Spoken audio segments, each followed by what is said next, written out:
Hi, I'm Josh Colson with Warrior Poet, and I'm just here to tell you kind of about my company, a little bit of my background about me as a person, and then just a little bit about the philosophy that is warrior poetry.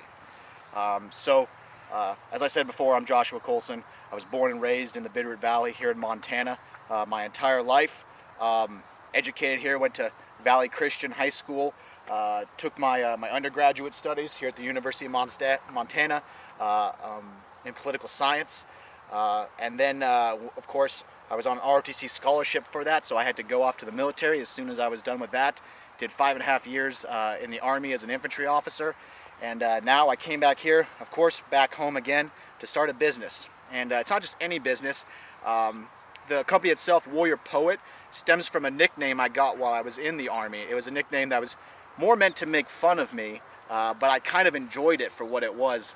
They'd call me Warrior Poet, and the reason was in like training meetings or just gatherings with other officers. When asked questions or do things, I would throw in like quotes. I was always an avid reader, and I'd read these philosophers and these books, and I would always throw in quotes and ideas and things, and just the way I spoke was a little bit different than most of the officers, so I kind of acquired this name as Warrior Poet. You know, he's the guy who reads all the time in his spare time. He's not like us in that normal way.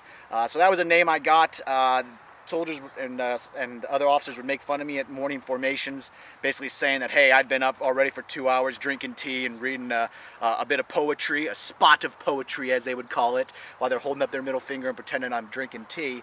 But that was a name I acquired, and I really began to love it because I kind of looked around me in society and I said, hey, there's this social ill going on. You know, why is there so many things going wrong in our society? It's really just thoughtlessness. You know, people don't know why they do what they do. It's all, well, I think I'm going to do this, and I might do this, or I could do this. There's really no deep-seated thought and truth in anybody's life, and everyone's just kind of floating through life as a result of that. And so that's what warrior poetry really means to me, is that it's the warrior and it's the poet. You know, that individual who's a man of action, and he does things, he's capable of incredible violence, but he's also a poet.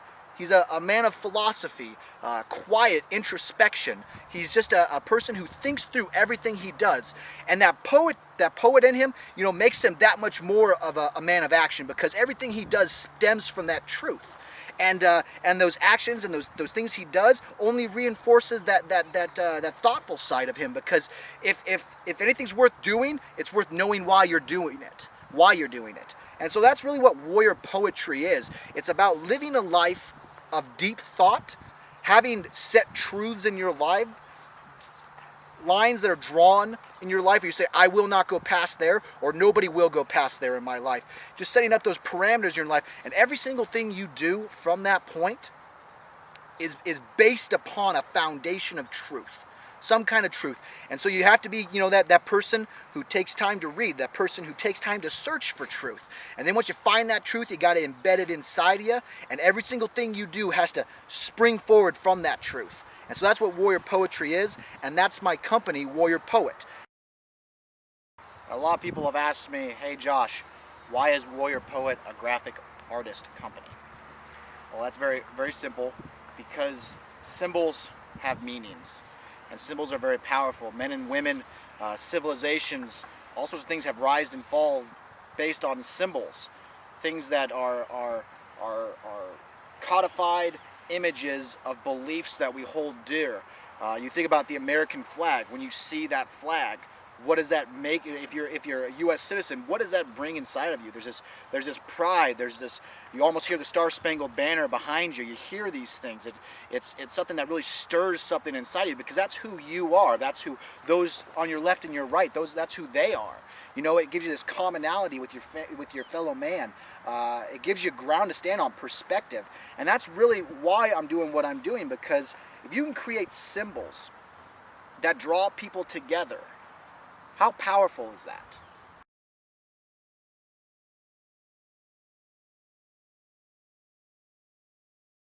You know, so as a company, I do graphic design work that includes logo development for new companies. I like doing that kind of work. It also includes personal and family heraldry. I do family crests, coats of arms, something that you can set up on the mantle of your family, and it really tells the story of who you are as a family. I also do apparel and just original art. The art kind of comes out of the apparel, but I do the apparel because I figure, you know, you're going to wear something, so you might as well wear something that shows who you are as a person.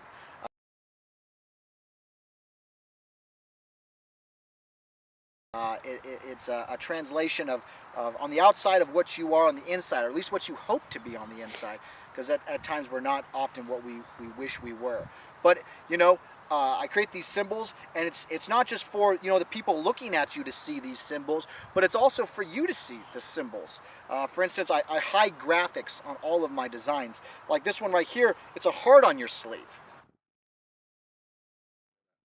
Is not, you know, it's not for, you know, the person walking by you on the street to see the heart, because it's hidden on your wrist, on the inside of your wrist. It's meant for you to know that it's there. And when you see it throughout the day, you see this heart and you're like, I need to wear my heart on my sleeve more. I need to care about people. I need to be not just caring in word, but I need to be it in deed. I need to be a more genuine individual. And that's the kind of symbols and designs I like to make. And I think it makes the world a better place. It makes the world a more thoughtful place, and also looking at doing some illustrating work here in the future for children's books that I've written. But also I'll do it for people who need their children's books, or any book in general done.